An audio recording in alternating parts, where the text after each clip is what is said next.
লোকসভা ভোটের নজরে ভবানীপুর বিধানসভা। কলকাতা দক্ষিণের এই কেন্দ্রের নানান ভাষার ভোটারের বাস। গত লোকসভা এবং বিধানসভা ভোটে এখানকার একাধিক ওয়ার্ডে এগিয়ে ছিল বিজেপি।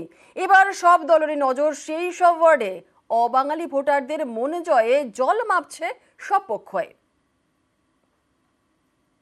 আমরা সবাইকে সম্মান করি। আমরা মনে করি ভারতবর্ষের যে কোনো প্রান্তে যে কোনো মানুষ ভারতীয়। And I feel I'm the ideal candidate for Kolkata South because I can speak in 4 languages: English, Hindi, Bengali, Urdu. একটা সিট 2004 সালে একটা সিট হলেও কিন্তু তৃণমূল কংগ্রেসই পেয়েছিল। সুতরাং তৃণমূল কংগ্রেসই এটা গড় বলতে পারে, কোনোবারে কোনো প্রার্থী হারিয়েনি।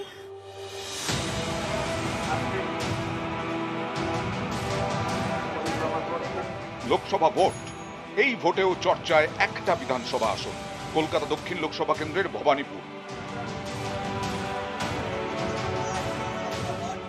এখানকার বেলতলা যদুবাবুর বাজার সংলগ্ন 8টি ওয়ার্ডে অবাঙালির সংখ্যা বেশি, পাঞ্জাবি, গুজরাটি সহ নানা ভাষাভাষী। এই জন্যই অনেকে বলেন ভবানীপুর যেন মিনি ভারত। এখানকার অবাঙালি ভোটারদের মন জয়ে সব দলই কোমর বেঁধে ময়দানে। কলকাতা দক্ষিণ অনেক কসমোপলিটন জায়গা।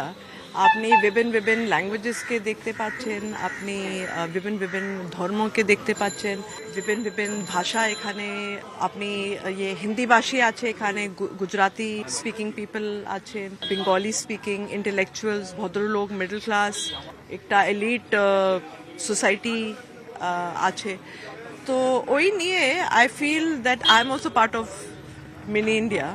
কেন, আমি তো সেনাই পরিবারের একজন সদস্য, অ্যান্ড আমার outlook is very cosmopolitan, and I feel I am the ideal candidate for Kolkata south because I can speak in 4 languages: English, Hindi, Bengali, Urdu. তৃণমূলের জন্ম 1998 সালে, তখন থেকেই কলকাতা দক্ষিণ কেন্দ্রটি তৃণমূলের। 2011 থেকে ভবানীপুর বিধানসভাও ঘাসফুলের। 2019-এর লোকসভা ভোটে এখানকার অবাঙালি প্রধান 6 ওয়ার্ডে এগিয়েছিল বিজেপি। এর মধ্যে 2টি ওয়ার্ডে 21-এও পিছিয়েছিল তৃণমূল। এরপর 2022-এর উপনির্বাচনে জয়ী হন মমতা বন্দ্যোপাধ্যায়। তখন সব ওয়ার্ডেই ঘাসফুল। এবার 24-এ কি হবে? লোকসভায় ভাবে যে এখানে বোধহয় ভোট দিলে মোদি বোধহয় জিতে যাবে, কিন্তু তা তো নয়। সারা বাংলায়, বিশেষ করে দক্ষিণ কলকাতায় একটা সিট 2004 সালে একটা সিট হলেও কিন্তু তৃণমূল কংগ্রেসই পেয়েছিল। সুতরাং তৃণমূল কংগ্রেসই এটা গড় বলতে পারে, কোনোবারে কোনো প্রার্থী হারিয়েনি।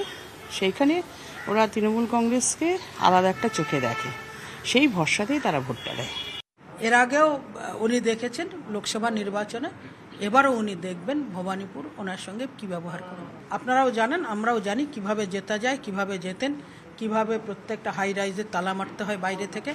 যদি সৎ সাহস থাকে আর ওনার যদি এখন বিশ্বাস থাকে, তাহলে তালা না লাগিয়ে মানুষকে ভোট দিতে ভয় না পাইয়ে দিয়ে মানুষকে মতামত প্রয়োগ করতে যাওয়ার অধিকারটা করে দিন, তারপরে দেখা যাবে। নিউজ 18 বাংলা।